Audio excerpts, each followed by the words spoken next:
guys, it's Rick Goodman from OBrien Real Estate again with this week's edition of the Northern Weekly Property News, where real estate information is on the house. Looking at the numbers first up, across the week, as reported by CoreLogic, we've seen the largest number of home sales occur in the Victorian market since late March, prior to our lockdown. We again saw market resilience with 415 auction results captured, 71 selling prior, 198 selling under the hammer, 4 selling after, and 127 properties passing in. That gave us a clearance rate slightly up from last week at 65.79%. On a private sale perspective, we saw an increase of 178 sales on the previous week, recording a whopping 1,106 sales.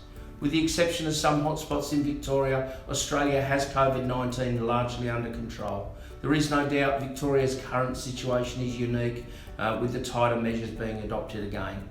Our governments are making decisions to try to keep a lid on the coronavirus, keep businesses trading, and of course keep families safe. And once the spread is suppressed, they'll then transcend us from the pandemic. We're certainly not in any typical recession we've experienced before. Generally, a recession is preceded by a boom, inflation goes through the roof, and the Reserve Bank tries madly to control it with higher interest rates. This is obviously followed by that inevitable bust. This recession is almost the polar opposite. Growth has been low, interest rates have been at a record low. We certainly haven't had the classic build-up of excessive spending that you'd usually see before a recession. Anyway, moving on to reviewing the numbers across the OBrien network. Over the past week, we saw listing numbers remain steady with 69 new properties launching to the market. We had 75 properties go under offer, and there were 63 confirmed sales across the network with a high sale price of $1.87 million. In the news, spending power across the country remains strong, with sales in Bunnings hardware chain rising 19% in the second half of the fiscal year, recorded until the end of May 2020. Office works were also up 28%, obviously as a result of many people setting up home offices for during the pandemic. Retail trade rose by a record 16.3% in May, the highest in 38 years of records, after falling a record 17.7% in April. The Reserve Bank Governor, Dr. Lowe, remained upbeat in his assessment of the economy, remarking that Australia has a fantastic set of underlying fundamentals. He also upgraded his view of the labour market, with the Reserve Bank now estimating that hours worked will decline by 10% rather than the 20% decline previously forecast. Unemployment grew to 6.9%.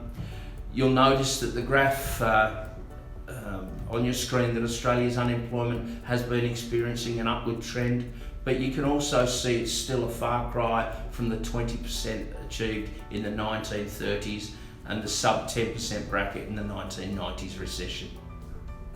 Australia's population growth eases to a 13.5-year low. A baby boom hits a 2-year high with 305,708 new babies born to the country. Victoria still remains the #1 state for population growth at 1.87%.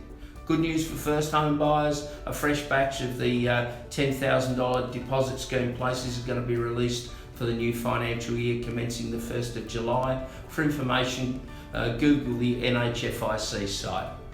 And in trending news, there is speculation brewing that the US White House will shortly be unveiling a $1 trillion new infrastructure spending. That's all for this week, except for saying that we've had several great sales here in Craigieburn over the past week or so, which is leaving us with a surplus of buyers and a very much a shortage of stock. If you've got a home to sell, if you're thinking of selling, don't hesitate to give me a call on 0401 436 624. I'm Rick Goodman, thank you for watching, and I look forward to speaking to you all very soon.